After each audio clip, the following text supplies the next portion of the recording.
Bismillahirrahmanirrahim. Musa Peyğəmbər İsrail övladlarının Firon zalımlığından qurtuluşu üçün göndərilən peyğəmbərlərdən biridir.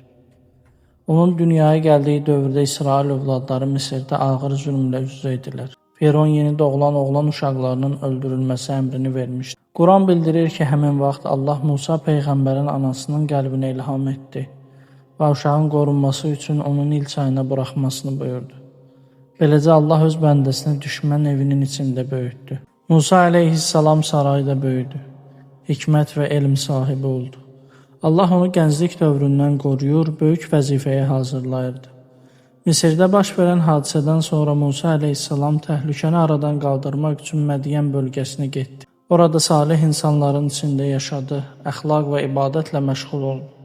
Feillərlə davam edən mənəvi tərbiyə mərhələsindən keçdi. Allah Musa Peyğəmbəri Tur dağında Peyğəmbərliyə seçdi. Ona risalət verildi, əsası möcüzə qılındı və qardaşı Harunla birlikdə Firona göndərildi. Onun vəzifəsi həm haqqı təbliğ etmək, həm də zülmə məruz qalan qövmü ilahi əmrlə azadlığa çıxarmaq idi. Musa əleyhissalam Firon sarayına daxil oldu və Allahın əlamətlərini təqdim etdi. O əsanı yerə atdı və ilan oldu, əlini çıxartdı və nur saçdı.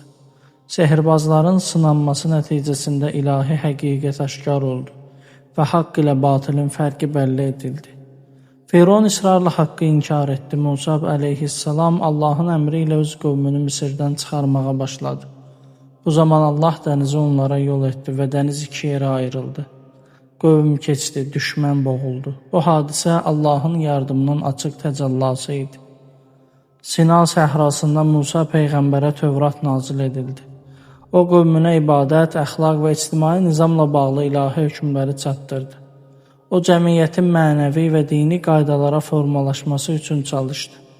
40 günlük miqat, Samiri fitnəsi və qövmünün müxtəlif imtihanları onun risalət tarixində mühüm mərhələlər idi. Musa əleyhissalam Quranda sabit qədəm, hikmətli şəriət sahibi və böyük səbir nümunəsi kimi təqdim edilir.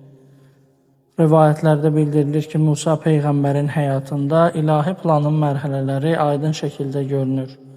Allahın qoruması ilə doğulması, sarayda böyüməsi, nübüvvətə seçilməsi, Firon qarşısında təbliğ və qövmün azad edilməsi. Musa Peyğəmbərin həyatı, iman, əmr və hökmün Allahdan gəldiyi, qurtuluşun isə yalnız onun yardımı ilə mümkün olduğu həqiqətini göstərir.